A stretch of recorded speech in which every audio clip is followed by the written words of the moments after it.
Bueno, este video tiene un objetivo suplementario respecto de lo que no se pudo transmitir el jueves de la semana pasada con respecto a la erótica de la manipulación, eh, dado que bueno, tuvimos algunos inconvenientes técnicos.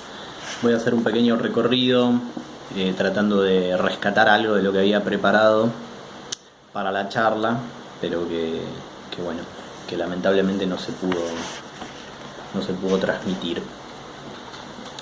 En el seminario 5, la clase que se llama Transferencia y Sugestión, Lacan plantea lo siguiente,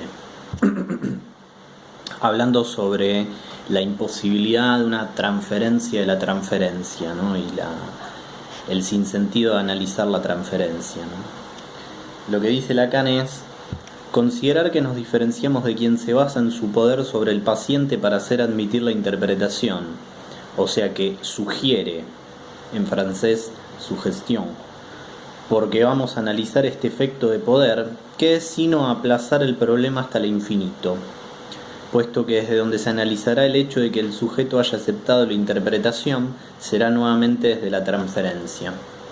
Y a continuación dice: no hay ninguna posibilidad de salir por esta vía del círculo infernal de la sugestión. Ahora bien, nosotros suponemos precisamente que algo distinto es posible. Se trata, por lo tanto, de que la transferencia es algo distinto del uso de un poder. La transferencia es ya en sí misma un campo abierto, la posibilidad de una articulación distinta y diferente de la que encierra el sujeto en la demanda. Por eso es legítimo cualquiera que deba hacer su contenido poner en el horizonte esta línea. Aquí la llamo la línea de la transferencia. Es algo articulado que está en potencia más allá de lo que se articula en el plano de la demanda, donde ven ustedes la línea de la sugestión, ¿no? Esto es lo que plantea Lacan al principio de la clase, espero que se llegue a ver. Línea de la transferencia, línea de la sugestión. Y un poco más adelante nos va a decir lo siguiente.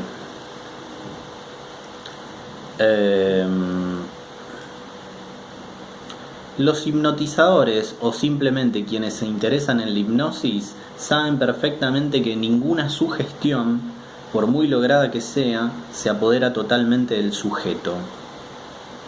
Planteémonos la pregunta: ¿qué es lo que resiste? Lo que resiste es el deseo, dice Lacan, como más no sea el deseo de tener el propio deseo.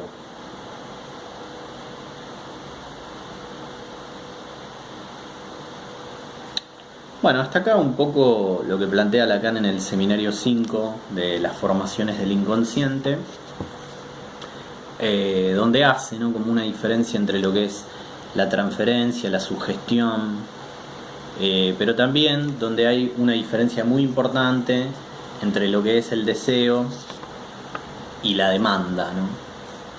Porque de hecho en esta misma clase lo que plantea Lacan con respecto a la demanda y al otro con mayúsculas completo, que tiene mucha relación con la temática de la manipulación, nosotros diríamos, más que un otro manipulador, en psicoanálisis hablaríamos de un otro demandante. Lo que está aquí en el horizonte es lo que produce la demanda en cuanto tal, a saber, la simbolización del otro con mayúsculas y la demanda incondicional de amor. Aquí es donde va a alojarse posteriormente el objeto, pero como objeto erótico buscado por el sujeto. En la línea de la sugestión es donde se produce la identificación en su forma primaria, la que conocemos bien, la identificación con las insignias del otro, en cuanto sujeto de la demanda, el que tiene el poder. Bueno, me parece que estas apreciaciones de Lacan, vuelvo a insistir, son bastante interesantes para pensar la temática de la erótica de la manipulación, ¿no? Porque de algún modo, cuando estamos hablando de la manipulación en psicoanálisis, estamos hablando de lo que Lacan recién acabó de nombrar como el círculo infernal de la sugestión, ¿no? De qué manera los sujetos son engarzados son atrapados por esta dialéctica, ¿no? Que si bien es propia de la estructura del lenguaje, porque desde el origen todos somos hablados por el otro, de todas maneras en el plano sociopolítico contemporáneo, vale decir el capitalismo neoliberal, lo que vemos es un redoblamiento de este sujetamiento del sujeto al campo del gran otro, ¿no? Un otro que se pretende completo, sin barra, perdón. Bueno, en cuanto a la erótica de la manipulación propiamente dicha, yo pensaba, bueno, hay que distinguir lo que es el psicópata, de lo que es el canalla, de lo que es el psicótico, de lo que es el neurótico. Alguno de mis compañeros abordó esta diferencia, ¿no? O sea, digamos que neurosis, psicosis y perversión, bueno, hacen referencia a tres posiciones subjetivas del ser, como la llama Lacan en el seminario 11, el seminario 12, en relación a la castración en el otro, a la falta en el otro, ¿no? De alguna manera, ¿no? Podríamos decir que son distintas posiciones frente a la ley también, ¿no? Hay algo de la ley de la castración que el neurótico reprime, que el perverso reniega, que el psicótico forcluye. Mi postura es sostener que el canalla imposta algo de la ley. Digamos, se identifica con un otro completo, el canalla, ¿no? Que sería un poco el personaje de la película Hater, ¿no? Ese chico, ¿no? Que con tal de satisfacer algo de su goce,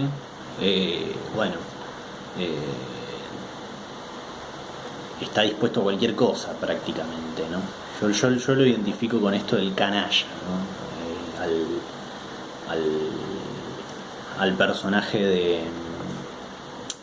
de Hater, de la película de Hater, que estaba como sugerencia en relación a esta conversación. Bueno, en cuanto al odio, hay un libro que es este, El objeto oscuro del odio, de Jacques Hassan, que es interesante, psicoanalista de Francia. En el seminario 20 Lacan articula el odio en relación a cierta desuposición de saber, ¿no? Me parece que tiene que ver un poco con esto de la manipulación, ¿no? En el sentido de que el manipulador se apropia, se adueña de cierto saber en relación al otro, en función del cual justamente manipular, ¿no? Me parece que en la película de Hater eso está más que claro, cuando el chico pone ciertos micrófonos para contar con cierta información, y es una manera de poner en falta al otro, ¿no? Porque el otro no sabe algo que yo sí sé, ¿no? Que es un poco también como operan las redes sociales, todo el tiempo nos están sacando información sin que nos demos cuenta, ¿no? No estoy diciendo que las redes sociales nos odian, sería un poco paranoico decir eso, pero bueno. Algo de la manipulación se juega por ahí, ¿no? Bueno, en este libro Jacques Hassan tira algunas diferentes definiciones de lo que él entiende por el odio.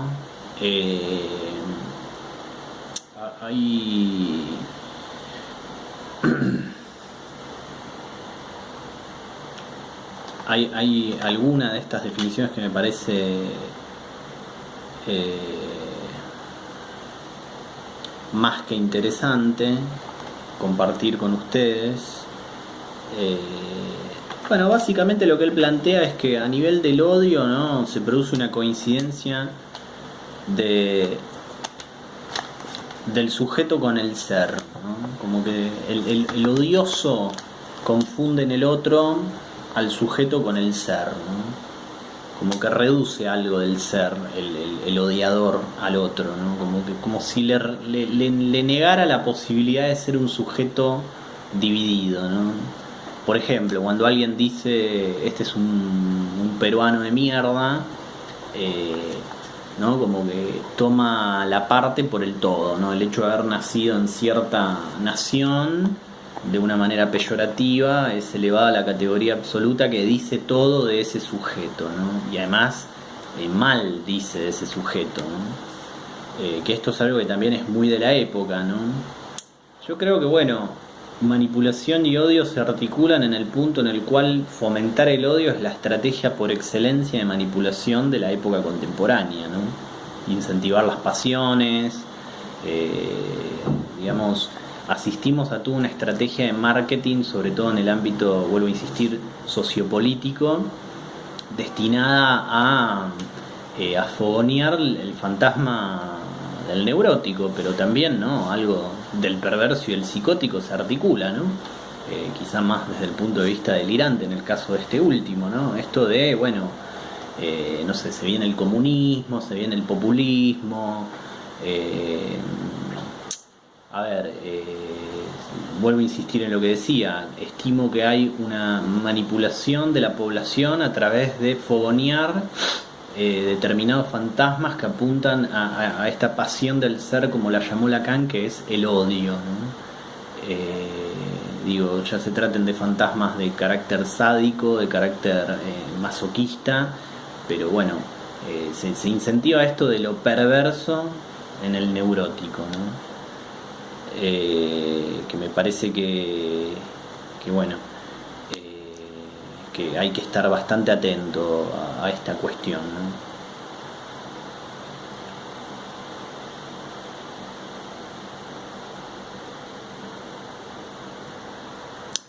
Bueno, este autor justamente dice, ¿no?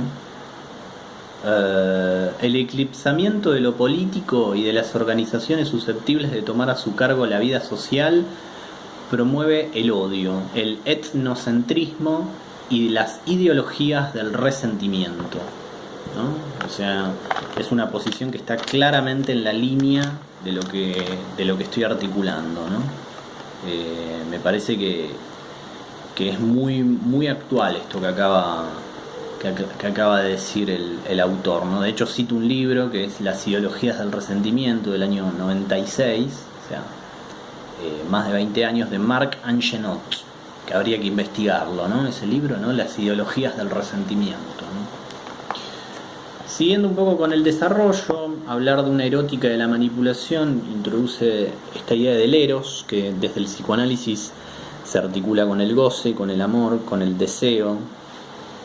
El costado más imaginario del amor narcisista, ¿no? Esto del IDA, tanto con minúsculas como con mayúsculas, pero sobre todo con mayúsculas articula, ¿no?, lo que tiende la Boétie en su discurso sobre la servidumbre voluntaria, despliega, ¿no?, que además es este mismo término que utiliza Freud cuando habla de la servidumbre enamorada, ¿no?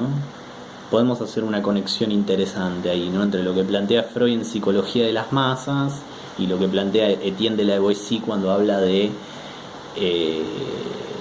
la servidumbre voluntaria, ¿no? Lo que dice este autor respecto de la servidumbre voluntaria es que, bueno, es algo que se produce por efecto de la costumbre y de la educación, ¿no? Es decir, hay algo de las pulsiones de conservación, más freudianamente, hay algo de la inercia, del acomodamiento, que termina coincidiendo en definitiva con determinado masoquismo del yo, con determinada posición masoquista, ¿no? Lo que nos lleva, bueno, a plantear toda esta cuestión del hacerse, ¿no? Nosotros podríamos hablar más de un hacerse manipular, como también podemos hablar de un hacerse cagar, hacerse chupar, hacerse comer, hacerse violar. Es fuerte pensarlo en estos términos, ¿no? Pero bueno, tenemos que estar advertidos de que estos monstruos habitan nuestros fantasmas, ¿no?, inconscientes, ¿no? Yo tomo posición en este sentido y digo, bueno, es preferible hacerse cargo de esto y mirarlo, por más de que nos cueste, de que nos duela y que nos pese, a construir la figura de un otro completo, manipulador, de manera radical, absoluta, porque es esta diferencia que hace Pierre Bourdieu entre lo que es un campo y lo que es un aparato, ¿no? Lo que plantea Bourdieu es que la noción de aparato como algo vertical, sin ninguna dialéctica, donde no podría haber ningún tipo de lucha, de dinámica, de conflicto, eso no existe ni aún en las dictaduras más represivas, más totalitarias, dice Bourdieu en una entrevista que le hacen sobre su noción de campo, ¿no? Por eso digo, bueno, esto nos conmina a tener que hacernos cargo respecto de nuestras complicidades y connivencias con el goce y con la crueldad, ¿no? Lo que yo decía, que creo que esto sí se llegó a escuchar un poco en la charla de la erótica de la manipulación, pero que ahora lo vuelvo a repetir, es que, bueno, ese gran otro con mayúsculas no es ni Macri, ni Trump, ni Bolsonaro, ni el que venga, ya sea sexista, racista, patriarcal, lo que quieran. Ese otro del que habla el psicoanálisis, cuando aparece completo en tanto el sujeto sacrificialmente se identifica con un objeto que tapona algo del orden de esa castración en el otro, ¿no? Esto es lo que podemos aportar desde el campo psicoanalítico, ¿no? Que nos lleva a hablar claramente, ¿no?, de conceptos como bueno, por ejemplo,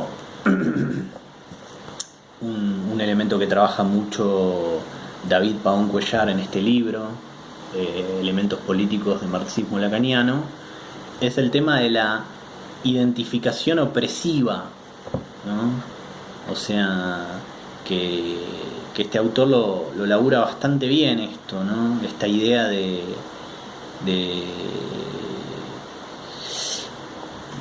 la identificación al amo, ¿no? Les leo un poco lo que plantea él. Obviamente el desarrollo que él hace es extenso, se mete con determinadas cuestiones, ¿no? Políticas, filosóficas, pero si tuviésemos que extraer 2 o 3 ideas simples, porque la idea no es extenderme mucho, sino suplementar lo que dijeron mis compañeros en el jueves, que ellos sí pudieron hablar, yo era el que estaba con dificultades técnicas. Lo que dice David Pabón Cuéllar es que la única manera de luchar contra esta existencia del amo es luchar contra uno mismo, ya que uno mismo es la existencia del amo.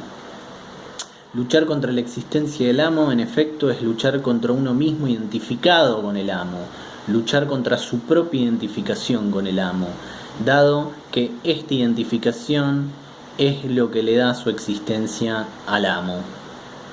Llámese monarquía, república, Borbón o Bonaparte, Nicolás o Stalin, etc.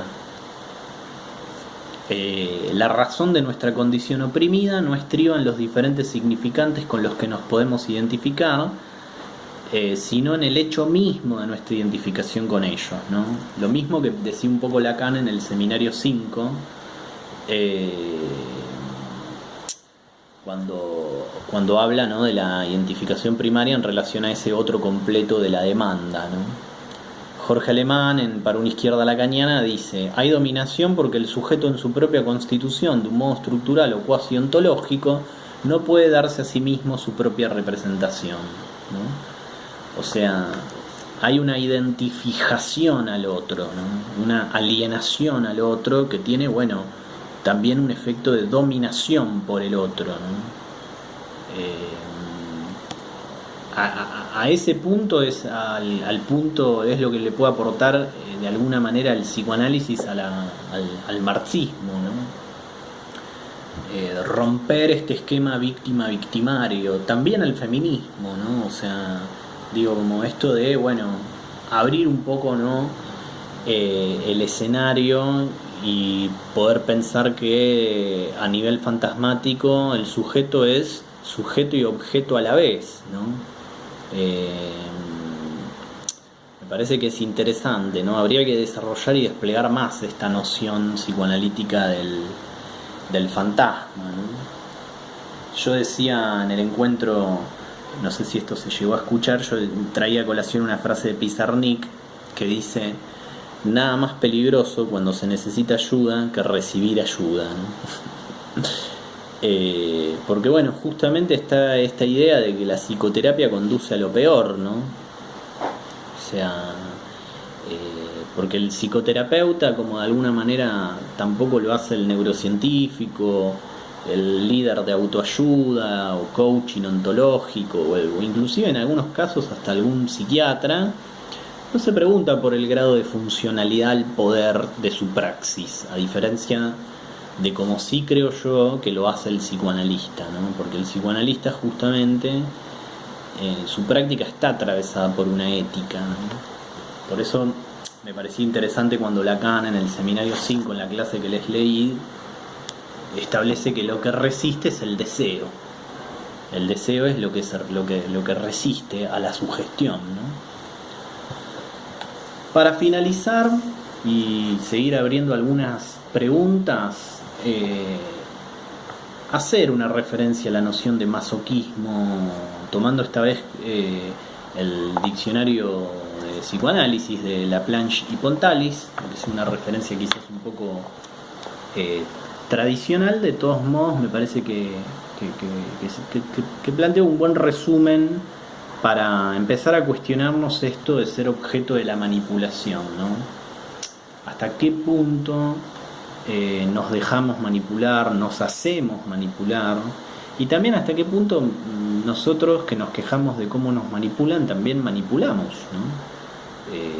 Que ese es como el otro rostro de la cuestión, ¿no? O sea, también hasta qué punto, así como el que está más arriba nos pisa la cabeza a nosotros no se la pisamos al que está más abajo, en otras palabras, ¿no? El masoquismo, perversión sexual en la cual la satisfacción va ligada al sufrimiento o a la humillación experimentadas por el sujeto. Freud extiende la noción de masoquismo más allá de la perversión descrita por los sexólogos. Por una parte, al reconocer elementos masoquistas en numerosos comportamientos sexuales y rudimentos del mismo en la sexualidad infantil, y por otra, al describir formas que de él derivan, especialmente el masoquismo moral, en el cual el sujeto, debido a un sentimiento de culpabilidad inconsciente, busca la posición de víctima, sin que en ello se halle directamente implicado un placer sexual. O sea, distinguiendo el sentimiento inconsciente de culpabilidad de lo que es el masoquismo como perversión sexual, ¿no? Bueno, me parece que hasta acá estaríamos con lo que yo tenía para aportar respecto de este tema, ¿no? Así que, bueno, cualquier cosa pueden hacer preguntas en la página, o sea, ya saben que esto está abierto al ida y vuelta. Bueno, muchas gracias. Será hasta un próximo encuentro de Epsilon Psicoanálisis del Oeste. Pueden seguirnos por Instagram también. Saludos.